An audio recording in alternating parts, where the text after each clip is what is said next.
2001 में जब Honda Activa India में लॉन्च हुई थी तब आप सिर्फ 36,000 रुपए दे करके इसे अपना बना सकते थे, लेकिन अभी आ चुका है 2025 और अगर आपको एक्टिवा 110 सीसी का स्टार्टिंग बेस मॉडल भी लेना है ना, 82,000 रुपीज की एक शोरूम प्राइसिंग इसकी हो चुकी है। अब सिर्फ एक्टिवा ही नहीं, अगर बात करें जुपिटर 110 की तो उसके भी बेस मॉडल के लिए एक शोरूम आपको 78,000 रुपीज पे करने होंगे। अब ऐसे में अगर आप एक स्कूटर पे इतने पैसे खर्च नहीं करना चाहते हैं तो हम करते हैं प्रबंध, आप चिंता मत करिए। देखो, किसी भी व्हीकल पे पैसे बचाने का सबसे आसान तरीका है इनको प्री ऑन्ड या सेकेंड हैंड परचेज कर लेना। हाँ, माना कि इसमें थोड़े रिस्क इन्वॉल्व होते हैं, लेकिन अगर आप दिमाग से खेलोगे तो आपको एक शानदार प्रोडक्ट भी मिल जाएगा और आपके पैसे भी बच जाएंगे। इसीलिए आज मैं आपके लिए लेकर के आ गया हूँ सिर्फ 50,000 रुपए के अंदर कुछ बेहतरीन प्री ऑन्ड स्कूटर के ऑप्शंस, और साथ ही साथ ना मैं आपको एक इलेक्ट्रिक स्कूटर का भी यहाँ पर रिकमेंडेशन देने वाला हूँ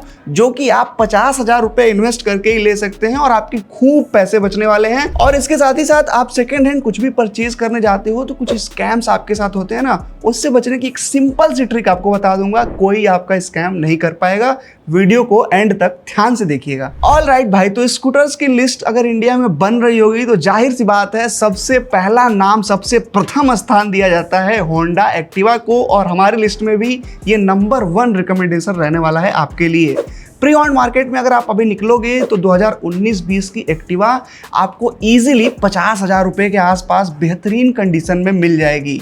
इसकी रीसेल वैल्यू थोड़ी ज्यादा होती है, इसलिए 19-20 का मॉडल आपको देखने के लिए मिलेगा। लेकिन भाई इसके अंदर जो 109.5 सीसी का tried and tested and trusted engine जो आपको देखने को मिल जाता है, पावर और टॉर्क की बात करें तो 8 HP के आसपास की पावर और 9 Nm के आसपास का टॉर्क बनाता है, लेकिन सिटी में यूज करने के लिए काफी बेहतरीन रहने वाला है। ये आपको 50 के आसपास की माइलेज भी निकाल करके दे देगा।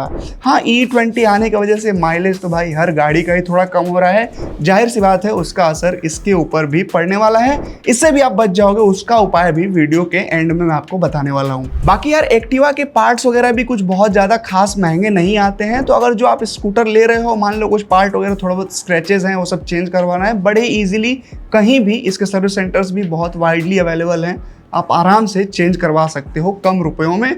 और जो इसका मेंटेनेंस होता है ना ओवर द ईयर्स, वो भी बहुत ज्यादा नहीं रहता है। अगला स्कूटर हमारी लिस्ट में है TVS जुपिटर। जुपिटर की रीसेल वैल्यू एक्टिवा की तरह हाई नहीं है, तो अगर आप मार्केट में जाके रिसर्च करेंगे तो आपको आराम से 50,000 रुपए के आसपास 2021 का मॉडल देखने को मिल जाएगा। जी हाँ, तो ये काफी बेहतरीन डील रहने वाली है एक्टिवा के कंपैरिजन में। यहाँ पर भी आपको एक ट्राइड, टेस्टेड और ट्रस्टेड 113.3 सीसी का इंजन देखने को मिल जाता है, जो कि 8 HP की पावर और 9.8 Nm का टॉर्क निकाल करके देता है।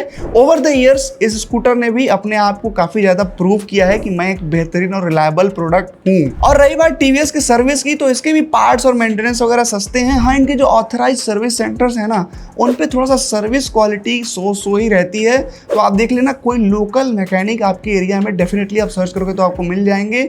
वो ऑथराइज सर्विस सेंटर से बेहतर सर्विस करके आपको दे देते हैं। और माइलेज की भी अगर बात करें तो 50 से 55 किलोमीटर पर लीटर का माइलेज जुपिटर भी आसानी से आपको रिटर्न करके दे देती है। और भाई अगर आपको 110 सीसी से संतुष्टि नहीं है, आप 125 सीसी का कोई स्कूटर लेना चाहते हो, तो मैं आपको रिकमेंड करूंगा सुजुकी एक्सेस 125। सुजुकी की रीसेल वैल्यू होंडा और TVS से भी काफी ज्यादा लो है, तो आपको 50,000 रुपए के आसपास 2021 ही नहीं 2022 के भी एक्सेस 125 देखने को मिल जाएंगे प्री ऑन्ड मार्केट में बढ़िया कंडीशन में।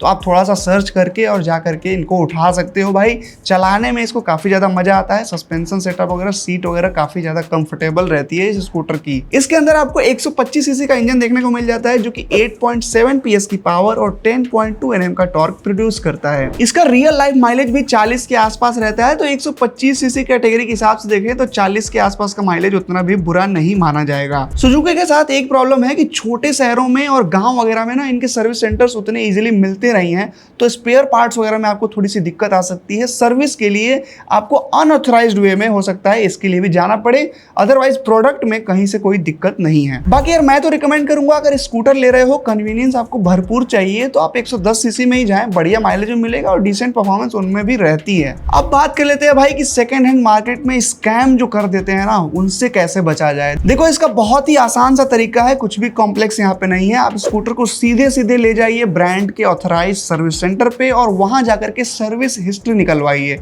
जो होता है ना, इंसान की कुंडली होती है जिसमें उसका पूरा जानकारी मिल जाता है, उसी तरह से किसी भी व्हीकल की सर्विस हिस्ट्री में वो जब से खरीदा गया है, कब कब उसकी सर्विस हुई है, क्या क्या काम हुआ है उसके अंदर, वो सारी जानकारी उसके अंदर रहती है। अगर आपको व्हीकल की सर्विस हिस्ट्री नहीं मिल रही है और आप सेलर को जानते भी नहीं है, जैसे मान लो आपका कोई फ्रेंड है, उन्होंने ऑथराइज जगह पे सर्विस नहीं कराई, किसी लोकल मैकेनिक को कराई और आप देखते हुए आ रहे हो, तो वैसे लोगों से आप खरीद सकते हो। लेकिन अगर सेलर अननोन है और सर्विस हिस्ट्री भी नहीं है तो वो एक रेड फ्लैग है, उस गाड़ी को आप मत खरीदिए। और अगर मान लो आपको कोई ऐसा स्कूटर मिल गया जिसमें सब कुछ ठीक ठाक दिख रहा है, आपको बढ़िया लग रहा है वो, लेकिन उसकी कोई सर्विस हिस्ट्री नहीं है और आप उसे लेना चाहते हैं, तो आप किसी ट्रस्टवर्दी मैकेनिक के पास ले जाकर के उसकी थॉरली जांच करवा सकते हैं। उनको 500-1000 रुपये आप पे कर देंगे ना, तो बेहतरीन तरीके से जांच करके और आपको होने वाले नुकसान, अगर होना होगा कुछ, तो उससे वो बचा सकते हैं। तो इसमें भाई कोई संकोच ना करो, किसी भी मैकेनिक को आप पे कर दो और उनकी एक्सपर्टीज का फायदा उठा करके अपने प्रोडक्ट को अच्छे से इवेल्युएट करा करके समझ लिया करो। और यार इससे भी बढ़िया एक बात बताऊं, इलेक्ट्रिक स्कूटर ले लो ना। स्कूटर्स क्या सिटी यूज के लिए ही तो ज्यादातर लोग, 95% लोग भाई लोकल में चलने के लिए स्कूटर लेते हैं, 20, 30, 50 किलोमीटर, राइट।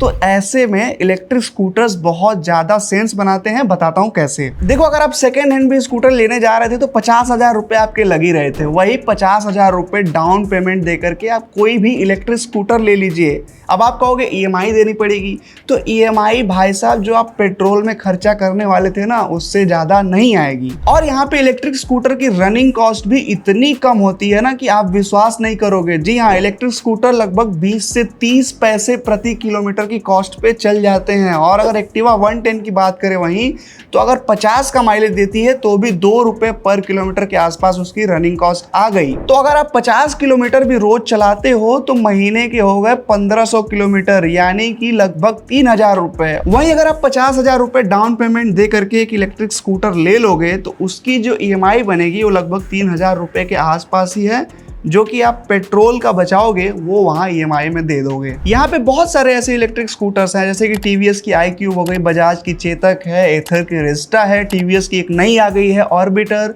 तो आप इनमें से कोई सा भी उठा लो, कौन सा चाहिए इसका अगर कंफ्यूजन हो रहा है तो बता दो कमेंट में। एक डिटेल एनालिसिस वाला वीडियो भी बना दूंगा आपके लिए कि कौन सा बेहतरीन रहने वाला है। और इन जितने भी स्कूटर्स के मैंने नाम लिए हैं, इनको शहर में आप आराम से 50-60 किलोमीटर चलाओ। इनकी रेंज भी बढ़िया रहती है, तो रेंज एंजाइटी का भी टेंशन आपको नहीं आने वाला है। तो फिलहाल भाई मैं उम्मीद करता हूं कि 50,000 रुपए के आसपास में अगर आप स्कूटर लेने की सोच रहे थे तो आपको थोड़ा सा मदद मिली होगी और अब आप सोच पा रहे हो क्लियरली कि आपको किस दिशा में जाना है। तो भाई बस यही था आज के इस वीडियो में। चैनल को सब्सक्राइब करिए, वीडियो को लाइक कर दीजिए और मिलते हैं आपसे बहुत जल्द एक और बेहतरीन वीडियो के साथ में। Thank you.